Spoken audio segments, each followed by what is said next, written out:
This is Linux. Make the switch. Hosted by Brandon and Travis. you can email us at linuxmaketheswitch@gmail.com. This is episode number 2, recorded on June 23rd. How to use KDE. We're good. Okay, so how to use KDE. First off, we're going to go with the desktop here. We have the trash can, just like in Windows. They'll click it once. In Linux you just click once, and Windows you double click. But you can go and change that, and we can explain that later if you really need to. Yep, trash can. We could right click, create new text file. We'll name it hello. Then we'll move it to the trash can. Trash. Right click. Empty trash bin. Same as Windows. Yep. And you've got your SUSE button.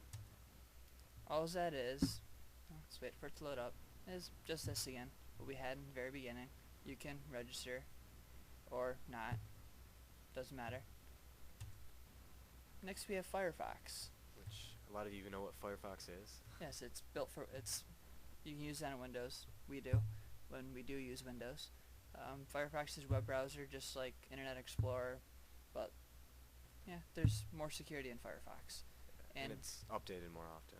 Yes, definitely updated more often. New releases about every month or so. And if you use it on Windows, you know how to use it in Linux.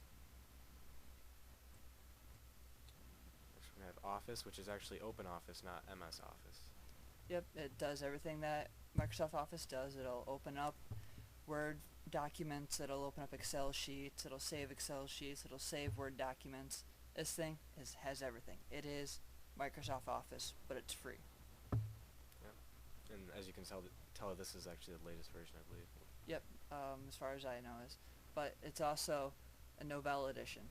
And seeing as that we're running OpenSUSE, OpenSUSE is Novell, they probably had some extra features in here. Oh, yeah, it looks like they're going to have a little walkthrough for you. Yep, get you started. Create a new document, text document, spreadsheet, presentation, which is similar to your PowerPoint, a drawing like MS Paint, database, which would be like MS Access, make an HTML document, XML, master document, formulas, labels, business cards. It's kind of like Publisher allows you to make business cards, I believe. Yep, there's also templates you can go from. Open up one of your documents, open up samples. This thing has everything. It is just like Office for Windows. It's like Office Pro, except it's free, not what, $200, $300? Yeah, and it is if you want to get it on Windows, you can as well, but it's like a 200 megabyte file, and some people, like my buddy here, who has dial-up, can't really download a 200 megabyte file using dial-up. But if you get a broadband connection, you can go ahead and go to openoffice.org and download it for Windows. Or if you're using Linux and don't have it installed, you can go ahead and install it from there as well. Next we have My Computer. Just click on that. This is a little bit better layout than how Windows is. Yeah, it gives you a little more information if you just look at it. I mean, just right off the bat. Yeah, it gives you CPU information, running on a 3 gigahertz right here. Memory information, display information, operating system information, disk information, like your hard drives. See, we have an NTFS hard drive, which is our Windows. Then we have our Linux right here. Floppy drive, display, like I already said. Common folders that you'll use, like My Documents, your home folder, the root folder, network folders. It is pretty much a better layout. It's like Explorer, Explorer for Windows, which is like if you were to click on My Computer, that's Explorer. This has everything laid out a lot more nice. It even tells you, if you scroll down a little bit, your free memory right there. Yep, free memory. And I'm pretty sure Windows doesn't do that unless you right dig click for it. Yeah, you gotta dig for it. This just gives you right here, single click, and you got it. Then we have network browsing. This is pretty much like I think My Network Places or. Yep, it's like My Network Places. You don't have to worry about this SLP services, zero config, or add a network folder. Well, add a network folder is just like adding one under Windows. but we're more concerned about is SMB shares, which is Samba shares. This will acts like a Windows, it'll access a Windows file share. We don't have another computer loaded up with Windows to actually show you, but if you were to click there, it'll give you, like, let's say there's another computer on the network that was named like Bob or something. It'll load up that network. You can able to view that computer like you would under Windows Network. Yeah, as it can tell, you can't find any work groups in our local area network.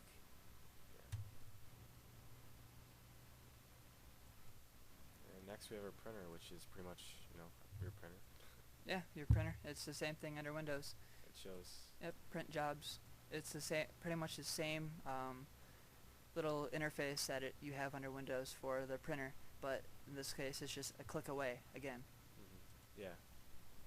Okay, now we're going to get down to our little system tray thingy down here. I'm going to go with the K menu. You can log out, lock your session, which is similar to logging off, well, locking your computer. Yeah, in Windows. Switch user. Which so is, just, switching users like you can in Windows, and well, in Windows XP that is. Run a command like your start run under Windows. Your system, you got your document folder, all your different folders. Recent documents, same, just like Windows. Help center, personal settings, your home folder, find files. Got some utilities that you can use, printing stuff, syncing stuff if you have a Palm Pilot or something like that, archiving, calculator, editors like text editors, Bluetooth capabilities, encryption, configuration, desktop apps, file manager, file system stuff like finding files, disk free, monitoring stuff. And we can get into monitoring stuff a little bit later, because this you can monitor pretty much everything on your computer. Network, remote desktop connection just like in Windows, remote access, yep, terminal, which we'll go into later, which is your console, then YAS, which is our control center. We have our office stuff, multimedia, internet, graphics, like we have the GIMP, games, and I'm a big game fan. My favorite one would have to be, wait, where is it? Oh, there's Knights, that's really good. Okay, I guess it wasn't installed in the default, but you can go, we're going to show you how to install software later on in OpenSUSE, and we'll install my favorite game, and we'll probably play a round or two. But then this right here is just like what's going to be in the new Windows Vista. Let's say you want to look for an editor, a text editor. Actually, let's look for OpenOffice. Wow. I've never actually used this feature. Yeah. This is it. Yeah, see? Wow. That is quite amazing. Yeah, it'll just darken out, gray out all the areas that it's not where you're looking for. Then down here we have our home folder. Just, your home folder, your desktop, your documents. If you have a web server running, where your web files will be stored. And we have the console right here. And we're going to have a whole segment on this. I guess similar to command prompt if you for Windows users out there. Yeah, it is the exact, it uses a different language, yeah, but it is a shell. It's like the command prompt. A lot more features. Everything can be done through the command prompt, and in Windows it's difficult to do that kind of stuff. There's the Help Center again. Yep, we have the Help Center. We have Conquer, which is another web browser. I'm not sure how its similarities to Firefox is. It's it's almost the same really, but on the home page you have stuff similar to your My Computer. Yeah, because I think Conquer is built into KDE as like the Explorer is built into Windows. Yep, that is true.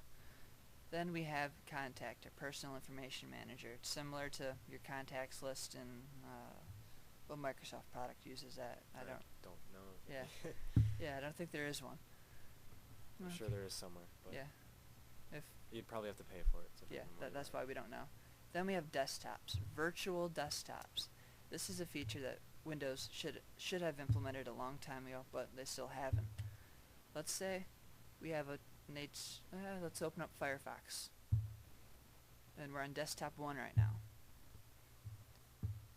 Firefox to load. You can actually speed this up. We'll get to that later. There's a way to speed up Firefox on it. Oh, there is. Yeah. You have to Oh yeah. I don't really know too much about it, but you have to like recompile some settings for it. It's pretty cool. It's in there. Alright, we had desktop 1, we have Firefox. Switch over to desktop 2.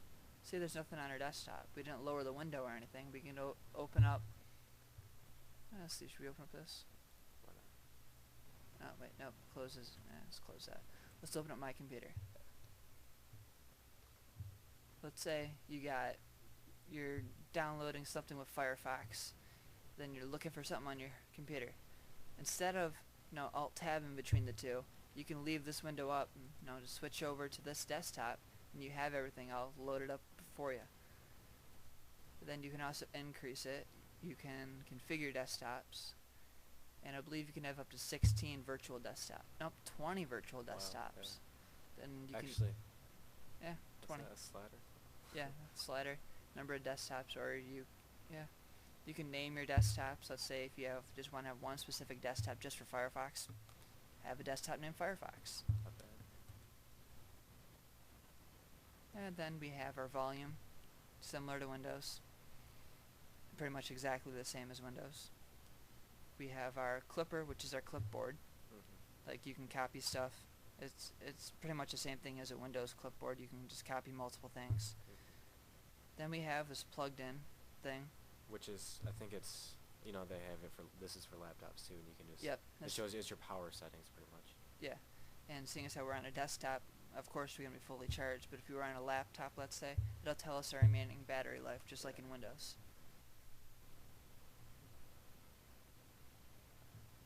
Okay, this is another search tool that we have here.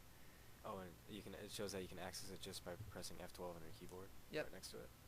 And then we have our updates, and there is no software updates available. Now, that might not be true because we are not connected to a network, so we wouldn't really know. Yeah. More than likely, there will be updates. If there is, click the icon. It'll get an update list. Then it'll show you all the updates over here. You just hit update. Things we're not connected to the internet right now.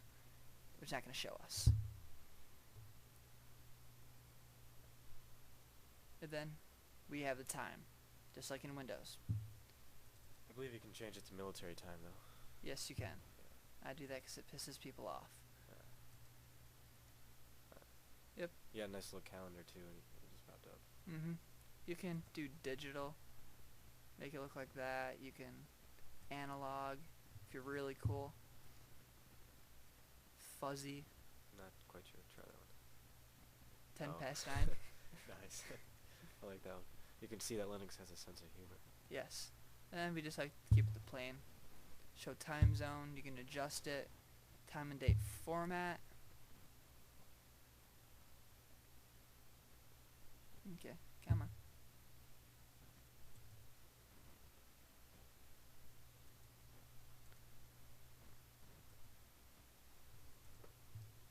Oh, there we go. There we go.